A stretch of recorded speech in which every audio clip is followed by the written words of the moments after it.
Hey up, I dare say Starcraft here, and I'll be casting a few pro level games between TAiLS, the Protoss player, and the little one, the ZvP. And this will be the start of a new series for me. It's where pro players cheese and get cheesed. And I'd like you to post in the comments a good name for the series. Now while we're waiting for the game to really kick off, I thought I'd tell you a bit about my journey over the last 2 years. It all started with the big earthquake we had in Christchurch. I guess there was just something about having seen firsthand so many good people's lives just turned upside down completely and without warning in an instant. It was really a wake-up call for me. So it really snapped into place that if there were things that I wanted to do, then I have to do them while I still can, and I can't put them off forever. I realise that sounds completely cliche, and I'm really trying not to turn this into a soap opera moment, but there is no other way for me to explain what I decided to do next. The very first course of action I took was to quit my job and put in notice at my place. At the time I thought it would force me to do what it was I was a bit unsure about. And what that was, I'll get to in a second.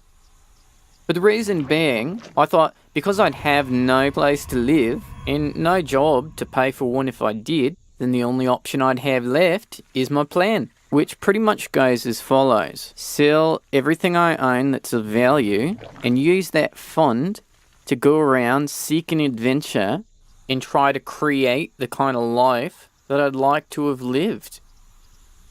Now look at that, there's a forge coming in for TAiLS. Let's turn back into the game. Looks like he's going to lay down a pylon and try to cannon out TLO's expansion. TLO does spot it, and if he acts fast, he can stop this. He's got that drone on the inside of the pylon, so he can't get blocked away from it. And if he gets the other drone on there, he can knock out this pylon before it has the chance to power any cannons. He really needs more than 2 drones here. There, he's bringing more over, but it might be too late. There's 3 cannons gone down, and he's neglected to focus on the pylon powering all the cannons. He's going to swing around and try to take out some of the cannons, but he's blocked out at the last minute. The little one should really just cancel this hatchery and move somewhere else. Is he going to let it finish? Yeah. Well, there's nothing left to do now but defend it. But if you do the math, he's actually not that far behind if he cuts his losses now. It cost 500 minerals to lay down those 2 pylons and the 2 cannons. And look, he's even adding another one on. If the little one just cuts his losses here, he actually comes out ahead. And if we look back at TAiLS' base, he just doesn't have much there. The little one might be better off just macroing up a big army and attacking the home base while TAiLS is dumping minerals here. It looks like the little one preparing some spine crawlers. He wants to save this expansion. He's swinging around with the spine crawler. I think he's going to try and get those cannons that are morphing closer in. But all the while the hatchery is taking shot after shot like me on a Wednesday morning. Now look at that, a great last minute cancel by TAiLS, and the little one making some decent headway here, taking minimal losses while forcing TAiLS to invest more and more minerals into this attack. But it's starting to look pretty dire for the little one. Freshly rooted spine crawler going to take out 1 cannon. Zergling's closing in to take out a warping cannon, but he is going to lose this hatchery. There's nothing for it now. The Broodling's closing in to do a little bit of damage, but it's not going to save that spine crawler on the right. TAiLS' base is just wide open. Now, it's easy for me to say, but I think it would have been better if the little one had streamed units into TAiLS' base. Just let his expansion die. Looks like the little one's tech switching into some roaches. And look, he can poke away at that pylon from a safe distance. And it looks like TAiLS is happy to abandon that. The damage being done. Here back in TAiLS' base, he's been macroing on the back of it. He's got a second Nexus. He can chrono boost out harvesters from both. He's already ahead in harvesters and he's going to pull away much more now. It's not a good position to be in if you're a Zerg. Spinecrawler dancing back and forth, trying to get an angle. But there's really no rush to clear out those cannons. The little one's already got another expansion on the way. Looks like they're both going to go into macro mode here for a moment. So maybe it's a good opportunity for me to get back to telling you about what happened to me. Now, after giving up my place and selling my stuff, the first thing I wanted to do was to visit every continent. Now, my thinking wasn't the most lucid, but it seems strange to me that you can live and die on this planet without actually seeing everything it has to offer. Now, how I thought I was going to see everything with the paltry sum that I'd raised from selling the few possessions that I had, I don't know. Really, your guess is as good as mine. It looks like TLO is going to move in, try and take out these cannons. I really don't actually know why this matters to him. I guess he wants a third expansion, but he's going to pay for it. And it's going to cost him one roach. And it cost him a second roach. And he'll probably get away with everything else. Yeah. I don't know if I like that move by the little one though. He essentially refunded one of those cannons and gave 50 gas as a tip, because he lost 2 roaches assaulting cannons he didn't need to clear out. He of course could have taken any other expansion on the map and just sidestepped that entirely. Oh, TAiLS has got a lot of gateways coming down. This is going to be a very tough space for TLO to find himself in. A Protoss player between Warp Gate and Chrono boosting the cooldown is going to have a very big army very soon.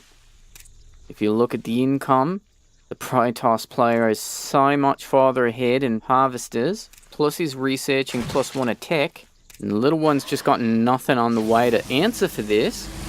It's basically still just droning up, but TAiLS is looking to move out, knocking down the pylon he used to wall himself in, and it's timed perfectly with the warp gates opening. Should have actually sat and watched that. Yep, that's pretty much the first time I've ever seen that happen. But look at that huge first warp cycle. It's going to send out a couple Phoenix to see what's happening on the map, see what the little one's been up to all this time. And if we look at the production tab, it looks like the little one's getting burrow for his roaches, and TAiLS is going to glide right past the little one's third, heading straight into the main base. He's going to get assaulted by the queen, but he'll make it by. Going to check out the natural expansion, see that that's barely saturated, and you can see on the mini-map that he's actually seen a creep expanding from the third. He's going to circle back and see what's going on there, and he's just going to get out with that Phoenix to have the opportunity to spy a fully saturated third. And having seen all that, TAiLS got to be feeling pretty confident. He hasn't seen anything that's going to be too sticky for him, and as a result he's going to move out. This is a fairly scary Protoss army. It's got 10 Sentry, 6 Stalkers and 6 Zealots, which is actually really good counter to the 12 Roaches that the little one has. And with good reason, it's quite a lot more expensive. Now TAiLS is going to move up into TLO's natural expansion at the third, and the drones are going to try to make it out, but half of them are going to get cut off. Some roaches also hatching at just the wrong time. Their lives over before they've even begun, and this hatchery is definitely toast. But at the same time, the little one moving into the Protoss base, knocking down the pylon as he goes. TAiLS evens up the expansion count. TLO swinging around, focus firing probes, and putting his micro to the test, burrowing roaches as they get damaged, and TAiLS has no way to see the burrowed roaches, so TLO's safe for now. And TAiLS very cleverly has a cannon warping in nearby for detection, bringing his whole army back to make sure he can clean this out for good. TLO has to see that cannon finishing, decides to pop up, going to try to retreat, taking out a probe as he goes, and he's going to get caught by a force field. One cheeky little roach staying behind, but he's not a big threat. And even though TLO killed some probes there, it really wasn't worth it. He lost a lot of roaches, and when you're behind like TLO was, you have to be very cost effective with your attacks, and that one wasn't. But now it looks like the little one's going to transition into swarm hosts, which is actually a great way to claw his way back into this game. Harvester count now is very close, closer than it's been for a while. Both armies moving out into the same spot. They're going to meet here in the middle on the high ground, and it looks like it's catching the little one a little bit unawares. His units were on move command, and he burrows right underneath the army. It's very scary for TAiLS. Oh, the little one pops up for a couple well-placed snipes of the sentry, and the little one contented just to rest underneath this army. But TAiLS cleverly laying down another cannon to give him detection of the burrowed units. And it's really down to if the little one notices this is happening. If he's burrowed, when this cannon finishes, it's going to get very soupy very fast. Oh mate, what are you doing? You can't stay here. And TAiLS showing why those sentry are so important. He's got so many, he can make a wall. And the little one's staying right where he is. The cannon finishes and look at the supply plummet. It's really bad for the little one. And if you look at the production tab, TAiLS is following this up with Colossus Tech. But the little one does have a Spire going down and he's making a lot more Swarm hosts, which can be very expensive for a Protoss to deal with. But TAiLS is set up pretty good. He's got a third, he's ahead in Harvesters, and look at that army differential in his favour. And TLO GG's out just as I say that. Mate, can you hear me? It's like he was listening in from the past. Very impressive that the little one can map hack the space-time continuum. Despite that though, TAiLS wins with a cheesing strategy. And I happen to think it's quite interesting to see how pros respond to cheese. And I was actually pretty surprised that the little one took it this badly. He's a very good player, he's very creative, but his response to this cheese was kinda weak. That said, go ahead and click to the next game in the series to see if the little one gets some payback, and we'll see how my plan begins to materialize.